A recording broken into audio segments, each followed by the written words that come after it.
நாம் சிந்தனைக்கு எதுவாக எடுத்துக்கொண்ட வேத பகுதி யோவான் சுவிசேஷ புத்தகம் 10ஆம் அதிகாரம் வசனங்கள் 1 முதல் 21 முடிவுள்ள வசனங்களை நாம் வாசித்தோம். இன்றைக்கு நாம் தொடர்ந்து தொடர்ச்சியை நாம் சிந்திக்க இருக்கிறோம். யோவான் சுவிசேஷ புத்தகம் 10வது அதிகாரம் வசனங்கள் 1 முதல் 21 முடிவுள்ள வசனங்கள்.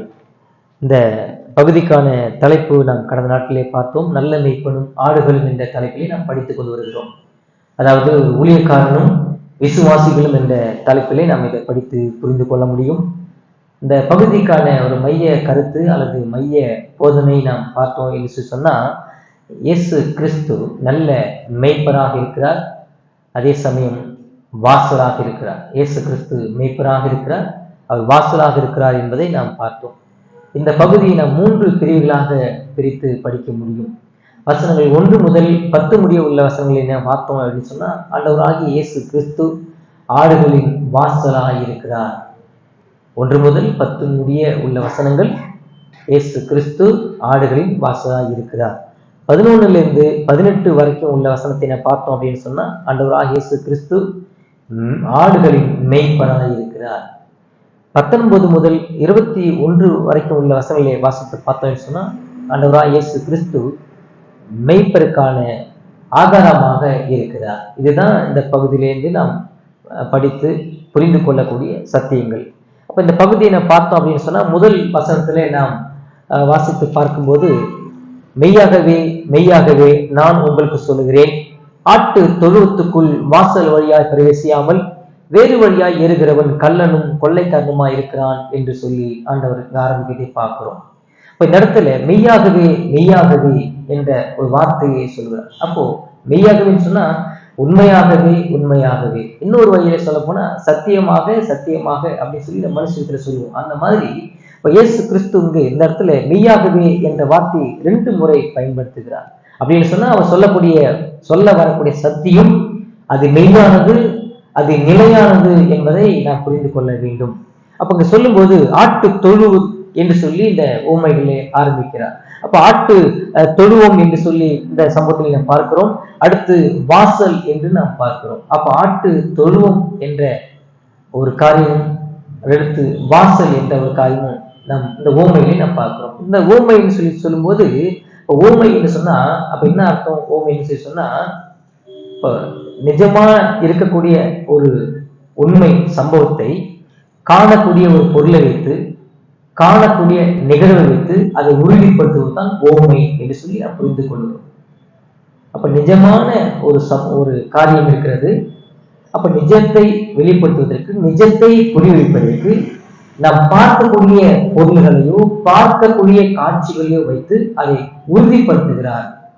அப்போ இந்த ஆட்டு தொழுவங்கிறது எல்லாரும் பார்க்கக்கூடிய ஒரு காரியம். அப்போ ஆடு மேய்க்கக்கூடிய மேய்ப்பர்களை பார்க்கக்கூடியது எல்லா மனிதரும் பார்க்கக்கூடிய ஒரு காரியம். அப்போ ஒரு ஆடு இருக்குன்னு சொன்னா, அந்த ஆடுகள் எங்க போய் அது சென்றடையும்? ஒரு மந்தைக்குள்ள சென்றடையும். அது மந்தை உள்ள சென்றடைஞ்ச உடனே அதை கேட்டு கட்டாயம் இருக்கும். கேட்ல லாக் பண்ணிட்டு பாதுகாப்புக்கு காவலர் இருப்பான். இது எல்லாருக்கும் தெரிஞ்ச ஒரு நிகழ்வு. அப்போ இதை காண்கிற ஒரு விஷயத்தை வைத்து காணாத ஒரு நிஜத்தை இங்கு விளங்கப்படுத்த ஆண்டவர் இங்கு விரும்புகிறார். அதுதான் இந்த இடத்துல நான் பார்க்கிறோம். அப்ப அதுதான் அந்த மெய்ப்பனும் ஆடுகள் என்று சொல்லி, அப்ப மெய்ப்பன் என்பவன் யாரா இருக்கிறான்னு சொன்னா, கடவுள் பார்வையிலே அவன் ஒரு ஊழியக்காரனாக அவன் இருக்கிறான். அப்போ அந்த ஆடுகள் என்று சொல்லும்போது விசுவாசிகளாக அடையாளப்படுத்தப்படுகிறார்கள். அப்போ ஆடுகளுக்கும் மெய்ப்பனுக்கும் உள்ள அந்த உறவு எப்படியாக இருக்க வேண்டும் என்பதை காண்கிற ஒரு நிகழ்வை வைத்து, காண்கிற ஒரு சம்பவத்தை வைத்து எளிமையாக இந்த பகுதியிலிருந்து ஆண்டவர் இவ்வளவு பெரிய சத்தியத்தை என்ன செய்யறாருன்னா விளக்கம் கொடுக்கிறார். அப்ப அந்த ஆட்டு தொழுவம் என்று சொல்லி நாம் பார்க்கும்போது, அப்ப ஆட்டு தொழுவம் என்பது எதற்காக சொல்லி சொன்னா, ஆடுகள் பத்திரமாக தங்கக்கூடிய ஒரு இடத்தை குறிக்கக்கூடியதுதான் அந்த ஆட்டு தொழுவம் என்பது. அப்ப ஆட்டு தொழுவம் என்பது அப்போ ஆடுகள் பத்திரமாக மட்டுமல்ல, அது பாதுகாப்பாக இருக்கக்கூடிய ஒரு இடம், பத்திரமாக இருக்கக்கூடிய ஒரு இடம், பாதுகாப்பாக இருக்கக்கூடிய ஒரு இடம். அடுத்து இந்த ஆட்டு தொழுவத்தை நீங்க பார்த்தீங்கன்னா, அந்த மந்தை என்று சொல்லி சொல்லுவாங்க, இன்னொரு பக்கம் கூடாரம் என்று சொல்லி சொல்லுவாங்க, இன்னொரு பக்கம் பட்டி என்று சொல்லி சொல்லுவாங்க. இப்ப இவ்வளவு அர்த்தத்தை என்ன செய்யுதுன்னு சொன்னா இந்த ஆட்டு தொழுவத்திற்கு சொல்லக்கூடிய ஒரு காரியமா இருக்கு. அப்ப இந்த தொழுவத்திற்குள் கட்டாயம் என்ன செய்யுதுன்னா ஒரு கேட் இருக்கும், வாசல் இருக்கும். அப்ப அந்த வாசல் இல்லாம எந்த தொழுவும் இருக்காது, எந்த பட்டியும் இருக்காது. அப்போ வாசல் இல்லை அப்படின்னு சொன்னா பாதுகாப்பு இல்லை அப்படிங்கிறத நம்ம புரிஞ்சுக்கிறோம். அப்போ வாசல் அவசியமா இருக்கு, அது பாதுகாப்பை குறிக்கிறத நம்ம பார்க்கிறோம். அப்போ கேட்டு இருக்குன்னு சொன்னா, வாசல் இருக்குன்னு சொன்னா அது கட்டாயம் ஒரு காவலாளி இருப்பான். காவலாளி இல்லாம இருக்க முடியாது, காவலாளி இருப்பான். இப்போ இந்த நிகழ்வை நம்ம அப்படியே நம்ம பிக்சர் பண்ணி நம்ம கற்பனையா செய்து பார்த்தோம் சொன்னா, கடவுள் எங்க இருந்து அதை கொண்டு வந்து அது லிங்க் பண்ணுகிறார், அது எங்க கொண்டு வந்து இணைத்து பார்க்க சொல்றார் அப்படிங்கிறத நம்ம புரிஞ்சுக்க முடியும். அப்ப இந்த சம்பவத்திலிருந்து நம்ம என்ன எதை பார்த்துக்கணும்னு சொன்னா, திருச்சபையை நாம் பார்க்க முடியும். இந்த சம்பவத்திலிருந்து திருச்சபையிலே கடவுள் கொடுத்திருக்கிற அதிகாரத்தை நாம் பார்க்க முடியும். இந்த சம்பவத்திலிருந்து திருச்சபைக்கு என்று கொடுத்திருக்கிற காவலாளி, மெய்ப்பனை, ஊழியக்காரனை பார்க்க முடியும். இப்ப இதுதான் இந்த சம்பவத்தினுடைய ஒரு நிகழ்வா இருக்கிறது சொல்லி நாம் புரிந்து கொள்கிறோம். அப்போ இந்த இடத்துல நான் பார்க்கிறோம், 2வது வசனத்திலிருந்து நான் வாசித்து பார்க்கும்போது, வாசல் வழியாய் பிரவேசிக்கிறவனும் ஆடுகளின் மெய்ப்பனாய் இருக்கிறான். இந்த இடத்துல ஒரு உண்மையான மெய்ப்பனானவன் அவன் நேர் வழியாய் வருகிறான். அவன் சட்டப்பூர்வமாக நியமிக்கப்பட்ட பாதையிலே வழியிலே அவன் வருகிறான். அப்போ நேர் வழியாய் வராதவன் பக்க வழியாய் வருகிறவன் யார் என்று சொன்னா, அவனை குறித்து இந்த பகுதி சொல்லுது, அவன் கள்ளன் என்று சொல்லுது. கள்ளன் என்று சொன்னா அவன் திருடன். அவன் யாரை திருடுகிறவன்? ஆட்டை திருடுகிற ஒரு மனிதன், ஆட்டை கொள்ளையிடுகிற ஒரு மனிதன், ஆட்டை அழிக்கிற ஒரு மனிதன். இதுதான் இந்த பகுதியில நேரடியாக சொல்லுகிறார். அப்ப இந்த இடத்துல யாரை பார்த்து ஆண்டவர்கள் குற்றப்படுத்துகிறார், யாரை பார்த்து கிறிஸ்துவ குற்றப்படுத்துகிறார் அப்படின்னு சொன்னா, மத தலைவர்களா இருக்கக்கூடிய பரிசேயர்களை பார்த்து குற்றப்படுத்துகிறார், மத தலைவர்களா இருக்கிற வேதபாரர்களை பார்த்து குற்றப்படுத்துகிறார். அப்ப இவர்கள்லாம் யார் அப்படின்னு சொன்னா, கடவுளால் ஏற்படுத்தப்பட்ட மெய்ப்பர்கள் இல்லை, தங்களுக்கு தாங்களே மெய்ப்பர்களாக ஏற்படுத்தி கொண்டவர்கள். அதுதான் அந்த பகுதியில் நம்ம திரும்பி திரும்பி நாம் படித்து புரிய வேண்டிய ஒரு உண்மை, ஒரு சத்தியம் என்ன சொன்னா, இவர்கள் ஆண்டவரால் ஏற்படுத்தப்பட்டவர்கள் அல்ல, இவர்களாகவே ஏற்படுத்தி கொண்டவர்கள், இவர்களாகவே மெய்ப்பர்களாக அடையாளப்படுத்தி கொண்டவர்கள். அதுதான் சொல்றாரு. அப்போ கிறிஸ்துவுக்கும் இங்க மத தலைவர்களா இருக்கக்கூடிய இந்த மெய்ப்பிற்கும் உள்ள வித்தியாசத்தை தான் இங்க பார்க்கணும். இப்ப நான் யார் என்பதை இங்க தெளிவா சொல்லுகிறார். அப்ப மத தலைவர்கள், மெய்ப்பர்கள் என்று சொல்லக்கூடிய இவர்கள் யார் என்பதை அடையாளப்படுத்திக் கொள்ள வேண்டும், ஜனங்கள் விளங்கிக் கொள்ள வேண்டும் என்பதை இங்கு மிக தெளிவாக இந்த ஜனங்களுக்கு சொல்லி புரிய வைக்கிறார். அடுத்து நீங்க 3ஆம் வசனத்தை பார்த்தோம் அப்படின்னு சொன்னா, வாசலை காக்கிறவன் அவனுக்கு திறக்கிறான், ஆடுகளும் அவன் சத்தத்துக்கு செவி கொடுக்கிறது, அவன் தன்னுடைய ஆடுகளை பேர் சொல்லி கூப்பிட்டு அவைகளை வெளியே நடத்தி கொண்டு போகிறான் என்பதாக இங்க பார்க்கிறோம். அப்போ ஒரு மேய்ப்பன் என்பவனை காவலாளி நிச்சயம், வாசலுக்கு வெளியே இருக்கக்கூடிய காவலாளி நிச்சயமாய் அவன் அறிந்திருக்கிறான். இப்ப காவலாளி என்பவன் எல்லாருக்கும் கதவை திறக்கிறது இல்லை. அந்த மேய்ப்பன் யார், இந்த ஆடுகளுக்கு உரிமையாளன் யார் என்பதை அறிந்தவனாய் இருக்கிறான். அவனுக்கு மட்டும்தான் அவன் கதவை திறக்கக்கூடியவனாய் இருக்கிறான் என்று சொல்லி நாம் இந்த பகுதியிலே புரிந்து கொள்ளுகிறோம். அப்போ அவனை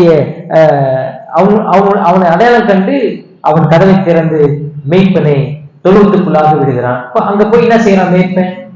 அடுத்து மெய்ப்பன் செய்யக்கூடிய காரியத்தை நீங்க பார்த்து சொன்னா, மெய்ப்பன் உள்ள போய் அந்த ஆடுகளுக்கு பெயர் வைத்து அழைக்கிறான். அது எவ்வளவு பெரிய அந்த உறவு தன்மை அங்க ஆண்டவர் அங்க சொன்னாரு. கிறிஸ்துவ எவ்வளவு அழகா சொல்லிருக்காரு பாருங்க. அப்போ அவன் தொழுவத்துக்குள்ள சென்று அங்குள்ள ஆடுகளை பெயர் சொல்லி அழைக்கிறான். அந்த ஆடுகளும் மெய்ப்பன் யார் என்பதை அறிந்திருக்கு, மெய்ப்பன் யார் என்பதை அறிந்திருக்கு. மெய்ப்புடைய சத்தம் அந்த ஆடுகளுக்கு தெரியுது, மெய்ப்புடைய குரல் வளம் அவனுக்கு தெரியுது, அந்த மெய்ப்புடைய நடைமுறை பாவனை, அவருடைய அசைவு எல்லாம் அந்த ஆடுகள் அறிந்திருக்கிறது. அந்த ஆடுக்கும் அந்த மெய்ப்பனுக்கு உள்ள அந்த ஒப்புமை, அந்த உறவு அருமையாக இந்த யோவான் 10ஆம் அதிகாரத்திலே ஆண்டவர் தெளிவுபடுத்தியிருக்கிறார்.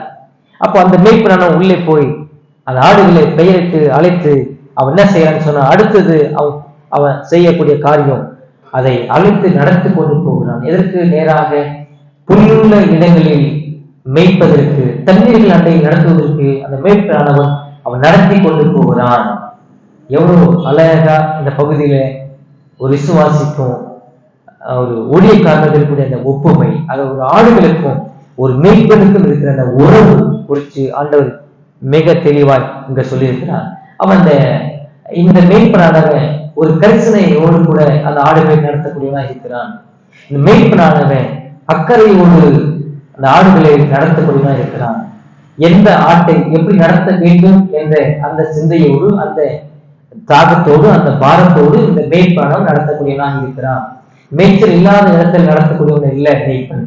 தண்ணீர் இல்லாத இடத்துல போய் எங்கேயும் குடிச்சிட்டு வாங்க, எங்கேயும் மேய்ச்சிட்டு வாங்கன்னு சொல்லி விடுறதில்லை மேய்ப்பன்.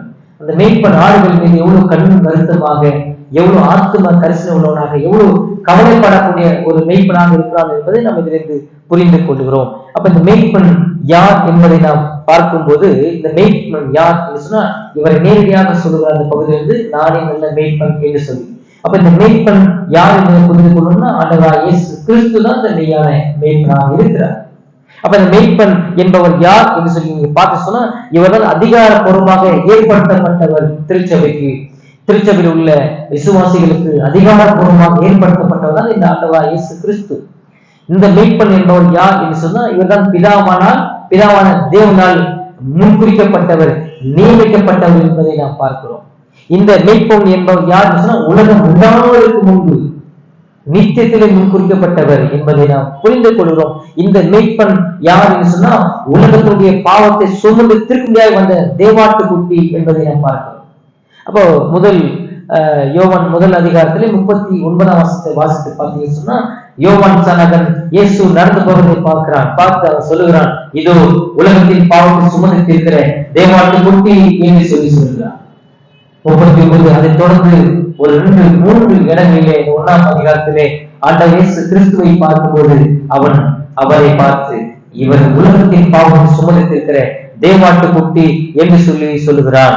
அப்போ இந்த இடத்துல நாம் புரிந்து கொள்ளக்கூடிய ஒரு உண்மை என்னவென்று சொன்னா, ஆண்டவர் இயேசு கிறிஸ்து இந்த உலகத்திலே மெய்ப்பனாக வந்ததனுடைய நோக்கம், இந்த உலகத்திலே மெய்ப்பனாக வந்ததனுடைய அவசியம் என்னன்னு சொன்னா, என்னுடைய பாவத்தை சுமந்திருக்க வந்தார். உன்னுடைய பாவத்தை சுமந்து சிலுவையிலே செலுத்த முடித்தார். உன்னுடைய பாவத்தை தான் ஏற்றுக்கொண்டு நாம் நிற்க வேண்டிய இடத்திலே சிலுவையிலே நின்று அவர் மரித்தார்.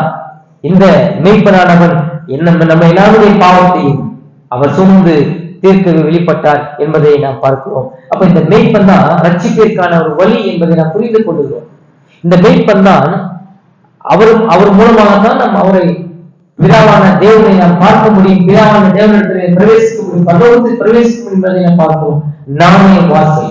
நீங்க யோவான் 14ஆம் அதிகாரம் 6ஆம் அதிகாரத்தை எடுத்து போனீங்கன்னு சொன்னா, அதுல தோமாவிடத்திலே ஆண்டவராகிய இயேசு கிறிஸ்து இப்படியாக பதிலளிக்கிறார். அவர் கேட்கிறார், ஆண்டவரே நீ எங்கே போகிறேன்னு சொல்லி ஒரு கேள்வி எழுப்பும் போது, அங்கே 1ஆம் வசனத்திலிருந்து 6ஆம் வசனம் வரைக்குமாக ஆண்டவர் அங்கு அநேக ஆவிக்குரிய உண்மைகளை விலகிக் கொண்டிருக்கிறார். நான் உங்கள் இறுதியும் கலங்காதிருப்பதாக, தேவனிடத்தில் விசுவாசமாயிருங்கள், என்னிடத்தில் விசுவாசமாயிருங்கள். என் பிதாவின் வீட்டில் அநேக வாசஸ்தலங்கள் உண்டு. அப்படி இல்லாதிருந்தால் நான் உங்களுக்கு சொல்லியிருப்பேன், ஒரு ஸ்தலத்தை உங்களுக்காக ஆயத்தம் பண்ண போகிறேன். நான் போய் உங்களுக்காக ஆயத்தம் பண்ணின பின்பு நான் இருக்கிற இடத்திலே நீங்களும் இருக்கும்படி நான் மறுபடியும் வந்து உங்களை சேர்த்துக் கொள்வேன் இடத்தில். அடுத்து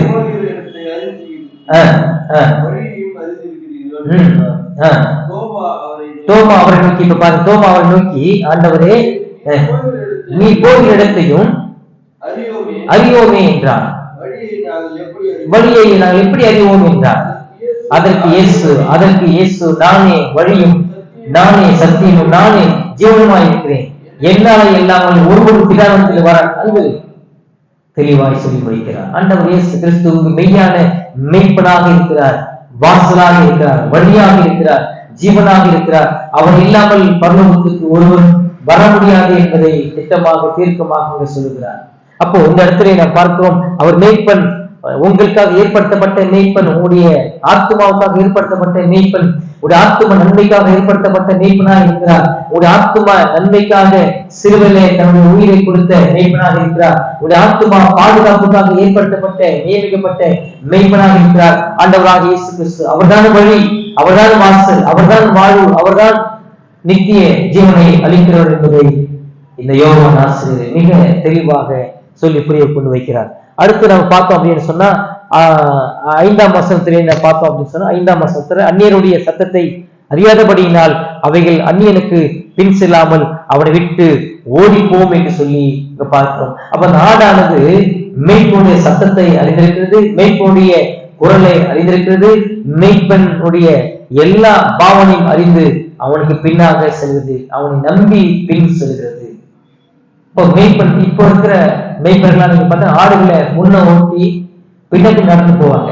ஆனா யூதர்கள் அப்படி இல்லை, ஆடுகள் பின்னால வரும், மேய்ப்பர்களானவன் முன்னாடி போவாங்க. ஏன் அப்படின்னு சொன்னா முன்னாடி அந்த ஆடுகளுக்கு வரக்கூடிய ஆபத்தை தடுத்து நிறுத்துவதற்காக மேய்ப்பனானவன் தன்னுடைய உயிரை பண வைத்து அவன் முன் செல்லக்கூடிய ஒரு மனிதனாக இருக்கிறான். ஆடுகள் இருக்கிற அந்த ஆடுகள் மேய்க்கிற அந்த மேய்க்கிற இடத்துல கோலும் தடியும் இருக்கும், கட்டாயம் இருக்கும். அப்போ வரக்கூடிய எதிராளியிடத்திலிருந்து வரக்கூடிய மிருகத்திலிருந்து தன்னைக்குள்ள தன்னுடைய ஆடுகளை தன்னிலிருந்து பின்னல் வரக்கூடிய ஆடுகளை காப்பாற்றுவதற்கு தன்னுடைய உயிரை பணைய வைத்து அவன் முன் நடக்கக்கூடிய ஒரு மனிதனாக இருக்கிறான். இதுதான் ஆண்டவர் இயேசு கிறிஸ்துடைய பணியாக இருக்கிறது. அப்ப அவர் அங்க சொல்லும் போது அங்கு 9ஆம் வசனத்தில் சொல்லுகிறார், நானே வாசல் என்று சொல்லுகிறார். 11ஆம் வசனத்தில் சொல்லும்போது நானே நல்ல மேய்ப்பன் ஆடுகளுக்காக தன் ஜீவனை கொடுக்கிறான் என்று சொல்லுகிறார். அப்ப இந்த பகுதியை நாம் படிக்கக்கூடிய ஒரு உண்மை என்னவென்று சொன்னான், ஆண்டவர் இயேசு கிறிஸ்து ஒரு மெய்ப்பனாக இருக்கிறார், ஒரு விசுவாசிக்கு மெய்ப்பனாக இருக்கிறார், ஒரு வாசலாக இருக்கிறார். திருச்சபையை எடுத்துக்கொண்டாலும் சரி இந்த சத்தியம் மாறாது, ஒரு தனிப்பட்ட விசுவாசியை எடுத்துக்கொண்டாலும் சரி இந்த சத்தியம் மாறாது. அப்ப இந்த பகுதியை நான் பார்க்கும்போது தொழுவம் என்று சொல்லி நாம் புரிந்து கொள்ளும். தொழுவம் எதை குறிக்கிறது சொன்னா அது சபையை குறிக்கிறது. அப்ப தொழுவம் இல்லை அப்படின்னு சொன்னா ஆடுகள் உள்ள வந்தடைய முடியாது. அப்ப தொழுவம் இல்லைன்னு சொன்னா அது பாதுகாப்பாக தங்க முடியாது, பாதுகாப்பாக அது வாழ முடியாது. அப்ப தொழுவம் என்ற அந்த சபையை கடவுள் ஏற்படுத்தி வைத்திருக்கிறார். அந்த சபையில அந்த சபை உள்ளுக்குள் தம்முடைய ஜனங்களை கொண்டு வந்து அடைத்து வைத்து அவர்களை போஷிக்கிறார், பராமரிக்கிறார்.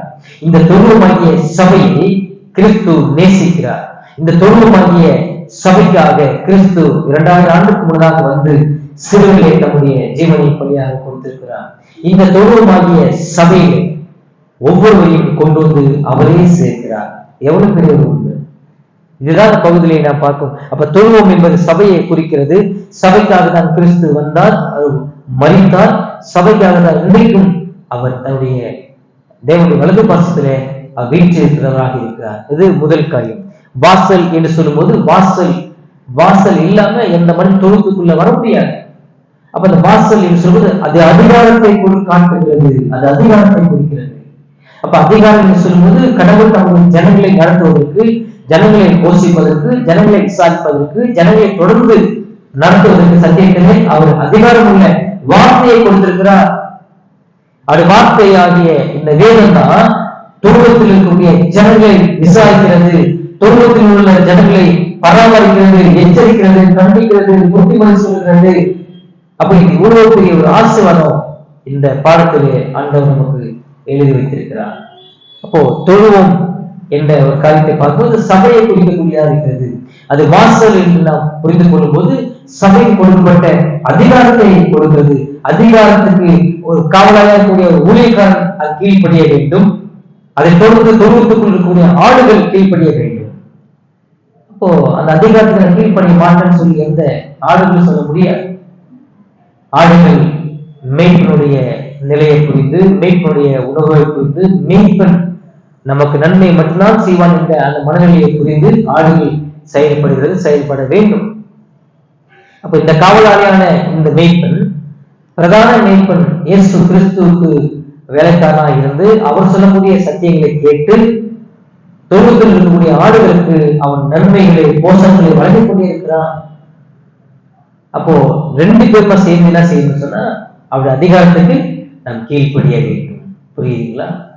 அவருடைய அதிகாரத்துக்கு நாம் கீழ்ப்படிய வேண்டும். அதிகாரத்துக்கு கீழ்ப்படியக்கூடிய ஆடுகள் ஆசீர்வாதமாக இருக்கும், நம்பிக்கையோடு கூட இருக்கும், ஆறுதலோடு கூட இருக்கும், எந்த பயமும் இல்லாமல் இருக்கும். எல்லா நம்பிக்கையும் எல்லா பயத்தையும் மேய்ப்பன் மேல வைத்துவிட்டு ஆடுகள் கவலை இல்லாமல் தொடர்ந்து தனக்கு கிடைக்கக்கூடிய ஆசீர்வாதத்தையும் போசாக்கையும் நன்மையும் அதை வழங்கிக் கொண்டு அதை அனுபவித்துக் கொண்டு தொடர்ந்து திருப்தியோடு கூட மகிழ்ச்சியோடு கூட வாழ்ந்து கொண்டிருக்கோம். கடவுள் ஒரு திருச்சபை எவ்வளவு அழகாக ஏற்படுத்தி வைக்கிறது. திருச்சபைக்குள்ளாக ஆடுகளாக இருக்கிற உங்களையும் என்னையும் கொண்டு வந்து நிறுத்தி அதில் எப்படி நம்மை பராமரிக்கிறார், எப்படி நம்ம போஷிக்கிறார், எப்படி நம்மை வழிநடத்துகிறார் என்ற ஒரு உன்னதமான மேன்மையான சத்தியத்தை இந்த 10ஆம் அதிகாரத்தை நாம் பார்த்து புரிந்து கொள்கிறோம். அடுத்து நீங்க பார்த்து சொன்னா ஆடுகள் என்று சொல்லி பார்க்கிறோம். இதுல தொழுவத்தை குறித்து பார்க்கிறோம், வாசலை குறித்து பார்க்கிறோம், அடுத்து ஆடுகளை குறித்து பார்க்கிறோம். ஆடுகள் என்று சொல்லி சொல்லும்போது ஒரு மேய்ப்பன் இல்லாம தொழுவத்துக்குள்ள இந்த ஆடு வராது. அப்ப அந்த ஆட்டை யார் தெரிவு செய்கிறார் என்று சொன்னா ஒரு மேய்ப்பன் தெரிவு செய்கிறார், கிறிஸ்து தெரிவு செய்கிறார். அப்ப கிறிஸ்து ஒவ்வொரு ஆடுகளையும் தெரிவு செய்து பெயர் சொல்லி அழைத்து, அதான் அங்க பார்க்கிறோம், பெயர் சொல்லி அழைத்து அவன் நடத்தி கொண்டு போகிறான். அந்த ஆடு உள்ளுக்குள் வந்து அது மேய்ச்சலை கண்டாலும் திருப்தியோடு கூட வாழும். யார் காண்பிக்கிற, யார் கொடுக்கிற மேய்ச்சல், மேய்ப்பன் கொடுக்கிற மேய்ச்சலில் மேய்ப்பன் கொடுக்கக்கூடிய தண்ணீரையும் ஆகாரத்தையும் அதை உண்டு அது ஆரோக்கியமாக புஷ்டியாக தொடர்ந்து அது மகிழ்ச்சியோடு கூட வாழும் என்று சொல்லி இந்த பகுதியில பார்க்கிறோம். அப்ப நாடுகள் என்று சொல்லும் போது ஆடுகளை கடவுள் தெரிந்து கொள்கிறார், கடவுளை அழைத்துக் கொண்டு வருகிறார். இந்த பகுதியிலே நான் பார்க்கக்கூடிய ஒரு சத்தியம் என்னன்னு சொன்னா, நான் ஆடா இருக்கிறேன், நான் வழி திருப்பி தெரிந்து கொண்டிருந்தேன். எந்த நேரத்திலும் நான் கரடிக்கோ சிங்கத்துக்கோ புலிக்கோ நான் இரையாவுக்கு கூட இரையாவதற்கு நான் எதுவான ஒரு மனிதனாக இருந்தேன். ஒருவேளை என்னை சிங்கமோ கரடியோ கண்டிருந்தது சொன்னா என்னை அடிச்சு பீரிட்டு என்னை போட்டிருந்திருக்கோம், சுனாகரமா இருப்பேன். என்னை கிறிஸ்து ஏற்றைகளிலே என்னை உண்மையிலிருந்து முன்குறித்து என்னை கொண்டு வந்து அவருடைய மந்தைக்குள்ளே சேர்த்திருக்கிறார். இதை என்னால சொல்ல முடியுதா? இந்த பகுதியிலிருந்து என்னால் ஒப்பிட்டு சொல்ல முடியுதா? அன்பானவர்களே, இந்த பகுதியிலிருந்து நமக்கு இவ்வளவு ஆசீர்வாதமான இவ்வளவு பெரிய ஆயுதத்துக்குரிய வசனங்கள் உங்களுக்கு எனக்கும் ஆறுதலாக தரப்பட்டது. அப்ப ஆடுகளாய் நாம் இருந்தோம், வழிகட்டி தெரிந்து கொண்டு நம்முடைய மனம் போன பகுதியில போய்கொண்டு இருந்தோம், நம்முடைய மனதும் மாம்சம் விரும்பினவைகளை செய்து கொண்டோம், அது பச்சை இது பச்சைன்னு சொல்லி நம்ம கண்டதெல்லாம் போய்கொண்டிருந்தோம். அப்படி போய்கொண்டிருந்த நம்மை கூட்டி கொண்டு வந்து அவருடைய மந்தைக்குள்ளாக நினைத்திருக்கிறார். நம்பிக்கை இருக்கா உனக்கு? உன்னை கிறிஸ்து மேய்ப்பனாக இருந்தவனை கண்காணித்து வருகிற இந்த நம்பிக்கை இருக்கா? கிறிஸ்து உனக்கு மேய்ப்பனாக இருந்தவனை போஷித்துக் கொண்டு வருகிற நம்பிக்கை இருக்கா? கிறிஸ்து உன்னை தொடர்ந்து நீ பாவத்திலே விழாதபடிக்கு கரடியினுடைய கைகளிலே எதிராளியிடத்துல கைகளிலும் சத்துருவுடைய கைகளில் விழுந்து போகாதபடிக்கு அவருடைய வாய்க்கும் கைக்கும் இறையாவாதபடிக்கு உன்னை ஒவ்வொரு நாளும் பாதுகாத்து வருகிறார் என்ற நம்பிக்கை நிச்சயம் கொண்டு வருகிறார்.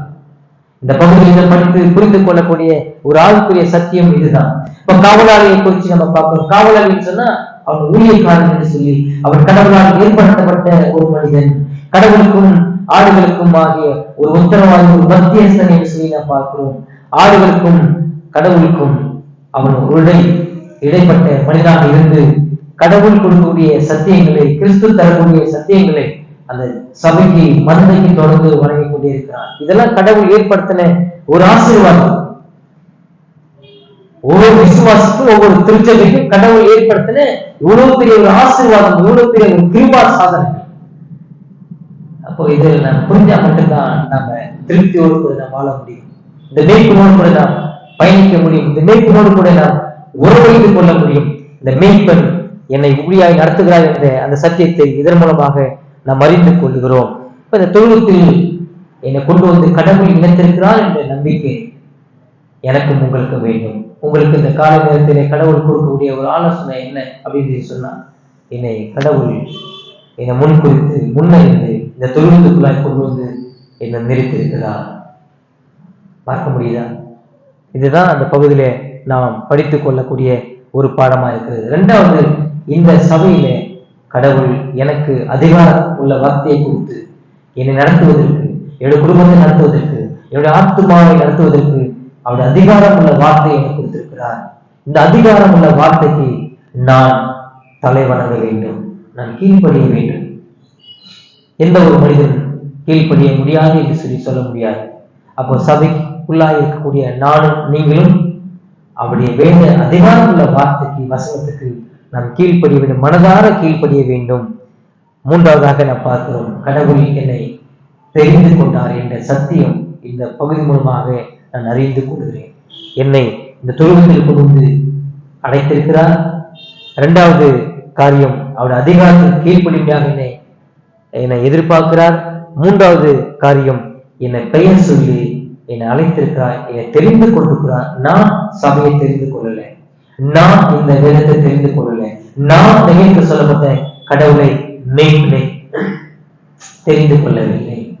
இந்த பகுதியில நீங்க வாசித்து பார்த்து சொன்னா முழுக்க கிட்டத்தட்ட 40 வசனத்துக்கு மேல இருக்குது. இந்த வசனத்துல ஒரு இடத்துல கூட ஆடுகள் மெய்ப்பனை தெரிந்து கொண்டது போல நீங்க படிக்கவே முடியாது. மெய்ப்பனா ஆடுகளை தெரிந்து கொண்டார் என்று நாம் படித்து புரிந்து கொள்ள முடியும். மெய்ப்பனுக்குள்ளாகதான் ஆடுகள் இருக்கிறது என்பதை நாம் புரிந்து கொள்ள முடியும். அடுத்தடுத்து வரக்கூடிய வார்த்தைகளா நீங்க பார்த்தீங்க அப்படின்னு சொன்னா 7ஆம் வசனத்துல சொல்லுகிறார், அதனால் இயேசு மறுபடியும் அவர்களை நோக்கி, நானே ஆடுகளுக்கு வாசல் என்று மெய்யாகவே உங்களுக்கு சொல்லுகிறேன்.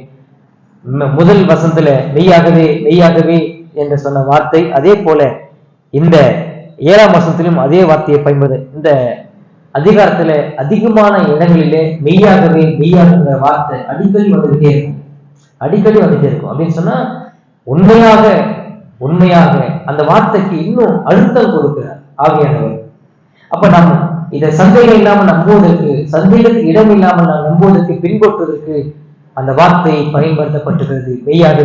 மெய்யாகவே என்ற வார்த்தை பயன்படுத்தப்பட்டிருக்கிறது. 8ஆம் வசனம் சொல்லுகிறார், எனக்கு முன்னே வந்தவர்கள் எல்லாரும் அவர்கள் யார் என்று சொல்லி அடையாளப்படுத்துகிறார். அவர்கள் கள்ளரும் கொள்ளைக்காரமாக இருக்கிறார்கள், ஆடுகள் அவர்களுக்கு செவி கொடுக்கவில்லை. தங்களுடைய அதிகாரத்தை எப்படி அவங்க துஷ்பிரயோகம் பண்ணாங்க, தாங்களே மெய்ப்பர்களாக அவங்க அங்கீகரித்துக் கொண்டாங்க, தங்களுக்கு தாங்களே ஏற்படுத்திக் கொண்டாங்க. நான் உங்களுக்கு மெய்ப்பண்ணேன்னு சொல்லி ஏற்படுத்திக் கொண்டாங்க. அதான் போன வார்த்தையில நீங்க பார்த்தோம். எஸ்ஐக்கு 34ஆம் அதிகாரத்துல நீங்க பார்த்தோம். இந்த 34ஆம் அதிகாரத்திலே அவர்களை குறிச்சு ஆண்டவர் குற்றம் சாட்டும் போது, நான் அவர்களை ஏற்படுத்தல அப்படின்னு சொல்றாரு, நான் அவர்களை அனுப்பல அப்படின்னு சொல்ற, நான் அவர்களை ஏற்படுத்தல, நான் அவர்களை அனுப்பல, நான் அவர்களுக்கு என் வார்த்தை கொடுக்கல. ஆனா என்ன செய்யறாங்க, என்னுடைய ஜனங்களுக்கு பொய்யான வாக்குறுதியை கொடுத்து கொண்டிருக்கிறாங்க, பொய்யான நம்பிக்கையை கொடுத்து கொண்டிருக்கிறாங்க, ஜனங்களை தங்களுடைய சுய லாபத்துக்காக நடத்தி கொண்டிருக்கிறாங்கன்னு சொல்லி 34ஆம் அதிகாரத்துல, அதை தொடர்ந்து சகரியா புத்தகத்துல ஆண்டவர் வன்மையாக கண்டிக்கிறார். அநேக ஆவிக்குரிய நன்மைகளை, பாடங்களை நாம் படித்துக் கொண்டோம். 1ஆம் வசனத்திலிருந்து நாம் பார்க்கும்போது 34ஆம் அதிகாரம் 1ஆம் வசனத்திலிருந்து, கர்த்தருடைய வார்த்தை எனக்கு உண்டாகி, அவர் மனுபுத்திரனே, இஸ்ரவேலின் மெய்ப்பருக்கு விரோதமாக தீர்க்கதரிசனம் உரைத்து அவரோடு சொல்ல வேண்டியது என்னவென்றால், கர்த்தராகிய ஆண்டவர் மெய்ப்பருக்கு சொல்லுகிறார்.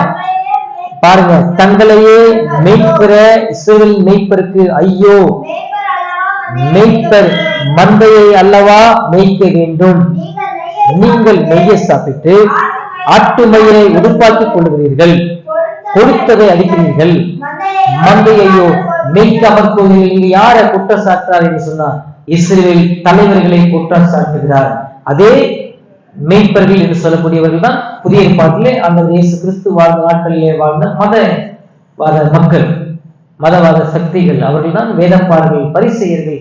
இவர்களை கடவுள் ஏற்படுத்தலை, தாங்களே ஏற்படுத்திக் கொண்டவர்கள். அவர்களை குறிச்சு இங்க சொல்லும்போது, நீங்கள் நெய்யை சாப்பிட்டு ஆட்டு மயிரை உடுப்பாக்கிக் கொள்ளுகிறீர்கள். அதாவது நெய்யை வரக்கூடிய கொடுத்த பாலை, வெண்ணெயை நீங்க சாப்பிட்டு அதனுடைய ரோமத்தினால கம்பளி உடுத்துக் கொள்கிறீர்கள், போர்வை தயாரித்துக் கொள்கிறீர்கள். ஆனா ஆடுகள் என்ன செய்யறது, நீங்க விசாரிக்கிறது இல்லை, ஆடுகளை அக்கறை கொள்றது இல்லை, ஆடுகளை நடத்துகிறது இல்லை.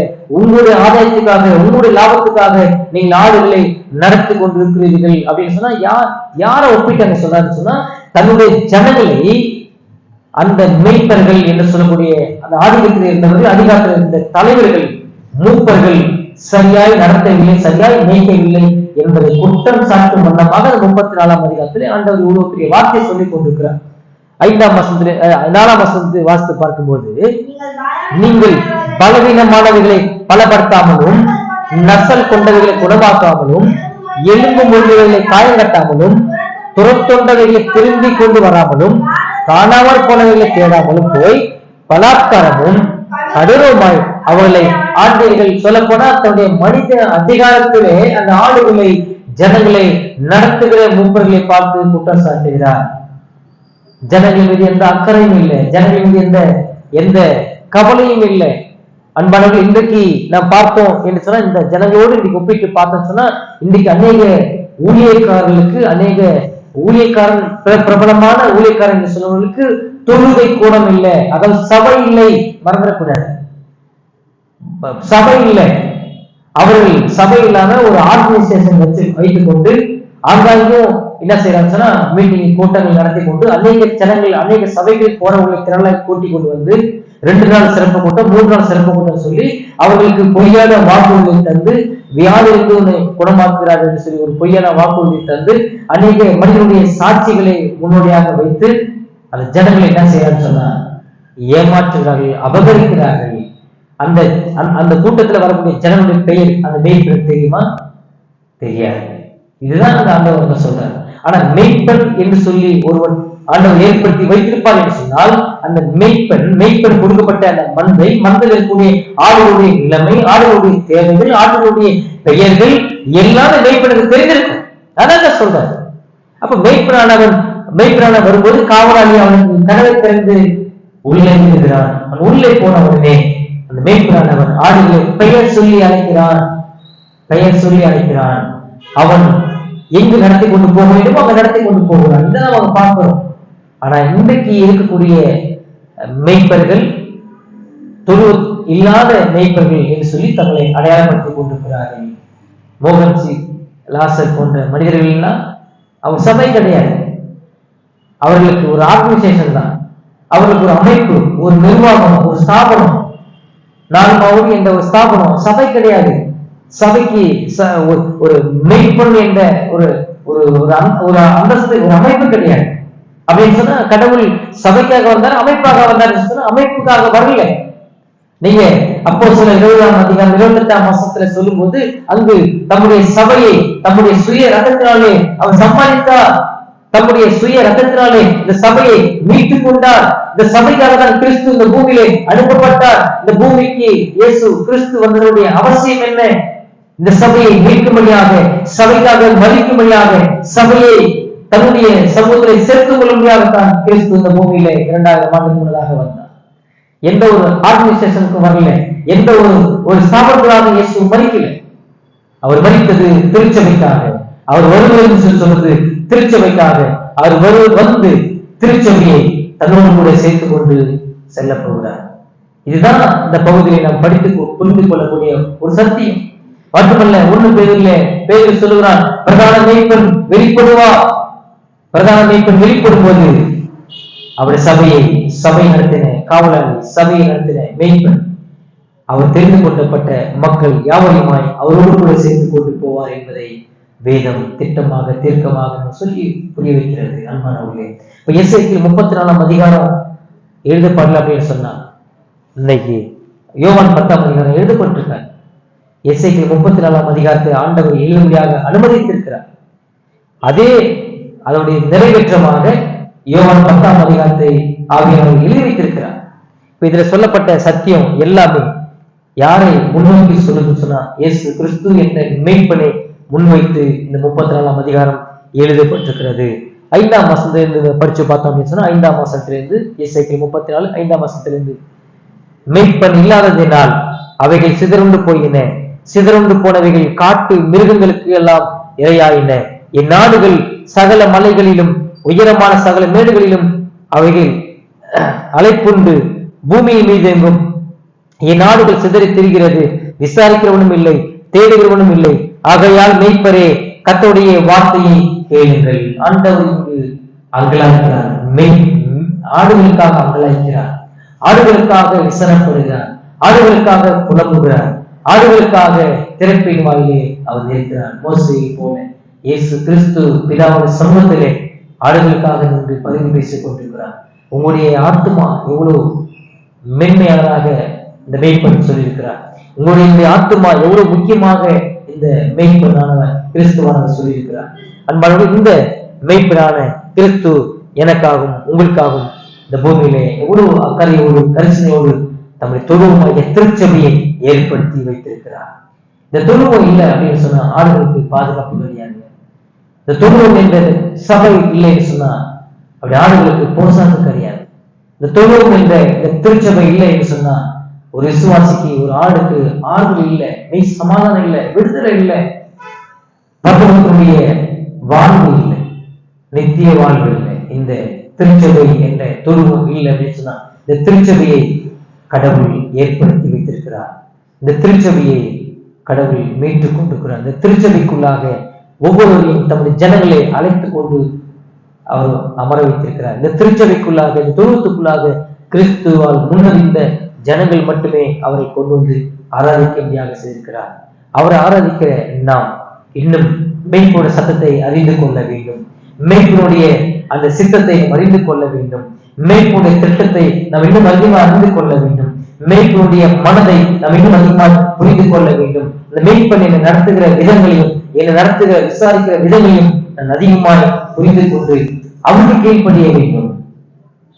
ஆடுகளுக்கு முன்பு போறது இல்லை, மெய்ப்பனுக்கு முன்பு போகிறது இல்லை, மெய்ப்பனுக்கு பின்பு வரக்கூடியதான ஆடுகளாயிருக்கு. இதுதான் பழைய ஏற்பாட்டுடைய சத்தியமும் சரி, புதிய ஏற்பாட்டில சொல்லக்கூடிய சத்தியமும் சரி. இன்றைக்கு இருக்கக்கூடிய மந்தையுடைய நிலைமையை யோசித்து பார்த்தீங்கன்னா ரொம்ப பரிதாபமான ஒரு சூழ்நிலை. இன்னைக்கு இருக்கக்கூடிய மந்தையுடைய நிலைமை ரொம்ப வருத்தப்படக்கூடிய ஒரு நிலை. உங்களுடைய நிலைப்பாடு, என்னுடைய நிலைப்பாடு குறித்து இந்த பகுதி நமக்கு என்ன சொல்லுது? இந்த தொழுவத்தில் நான் கொண்டு வரப்பட்டிருக்கிறேனா? இந்த தொழுவத்தில் கடவுளை கொண்டு வந்து அமர செய்திருக்கிறாரா? இந்த தொழுவம் எனக்கு போதுமான போசாக்கை தருகிறதா? இந்த தொழுவம் எனக்கு போதுமான பராமரிப்பை எனக்கு வழங்குகிறதா? இந்த தொழுவம் எனக்கு பாதுகாப்பை ஏற்படுத்தியிருக்கிறதா? இந்த தொழுவம் எனக்கு நம்பிக்கையை கொண்டு வந்திருக்கிறதா? கடவுள் சமூகத்திலே நம்மை ஆராய்ந்து பார்த்து நாம் சொல்ல வேண்டிய, ஒப்புக்கொள்ளக்கூடிய ஒரு உண்மையா இருக்கிறது. மட்டுமல்ல, இந்த தொழுவத்துக்குரிய அதிகாரம் கொடுக்கப்பட்டிருக்கு. அதிகாரம் இல்லாமல் தொழுவம் என்று சொல்ல முடியாது. சபை, அதிகாரம் இல்லாத சபை அது சீரழியும். சபை என்று சொல்லும்போது அதுக்கு அதிகாரத்தை கடவுள் வழங்கியிருக்கிறார். அந்த அதிகாரத்துக்கு நீங்களும் நான் அடிபணிய வேண்டும். அந்த அதிகாரத்துக்கு நாம் கீழ்ப்படிந்து நடக்க வேண்டும். அந்த அதிகாரத்துக்கு நாம் முதல்ல செவி கொடுக்க வேண்டும். இதுதான் இரண்டாவது காரியமாக நாம் பார்க்கிறோம். மூன்றாவது, கடவுள் என்னை பெயர் சொல்லி அழைத்திருக்கிறார். என்னை பெயர் சொல்லி அழைத்திருக்கிறார். சகேயு என்ற மனிதனை எப்படியாக பெயர் சொல்லி அழைத்து அவனை திருச்சபையில் கொண்டு வந்து வைத்தாரோ, அதே போல உங்களையும் என்னையும் தனிப்பற்றி தெரிந்து கொண்டிருந்தோம். நாம் மனதும் மாம்ச விரும்பப்படி சென்று கொண்டிருந்தோம். நமக்கு விரும்பினைகள்லாம் பின்பற்றி கொண்டிருந்தோம். அப்படி இருந்த நம்மை ஏற்றவர்கள் நம்ம பெயர் சொல்லி அழைத்து அவருடைய சமூகத்தில் கொண்டு நிறுத்தியிருக்கிறார்.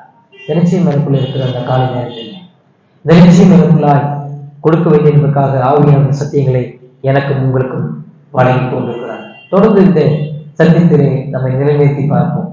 நம்ம இன்னும் அலசி ஆராய்ந்து பார்ப்போம். இன்னும் நான் கீழ்ப்படிய வேண்டிய விதங்களிலே நான் கீழ்ப்படுகிறேனா? இந்த மெய்ப்பனுடைய சத்தம் எந்த ஆடு கேட்கலையோ அந்த ஆட்டுக்கு ஆபத்து என்பதை மறந்துவிடக்கூடாது. மெய்ப்பனுடைய சத்தம், மெய்ப்பனுடைய குமுறல், மெய்ப்பனுடைய ஆதங்கம், மெய்ப்பனுடைய மனது எந்த ஆடுக்கு புரியலையோ அந்த ஆடு ஆபத்து நோக்கி பயணித்துக் கொண்டிருக்கிறது. ஒருவேளை உங்களில அப்படிப்பட்ட மனிதர்களாக இருப்பீங்கன்னு சொன்னா, நீங்க பிரதான மெய்ப்பன் ஏற்படுத்தி வைத்திருக்கிற இந்த தொழுகையில் ஏற்பட்டு வைத்திருக்கிற காவலாளியாகிய இந்த மெய்ப்பனுக்கு நீங்கள் கீழ்ப்படிந்து செவி சார்ந்து நம்ம எல்லாரும் சேர்ந்து தேவராஜ்யத்தை கட்டி அவருக்கு மகிமையாக சாட்சியாக வாழ வேண்டும் என்பதற்காக கடவுள் இந்த தொழுக்கூடம் என்ற சபையை கடவுள் அமைத்து வைத்திருக்கிறார். இதற்கு நாம் கீழ்ப்படிந்து அவர் இன்னும் அதிகமாக அறிந்து அவருக்கு மகிமையாக சாட்சியாக வாழ கடவுள் உங்களுக்கு இறக்கமானதாக அவருடைய நாமம் மையப்படுவதாக.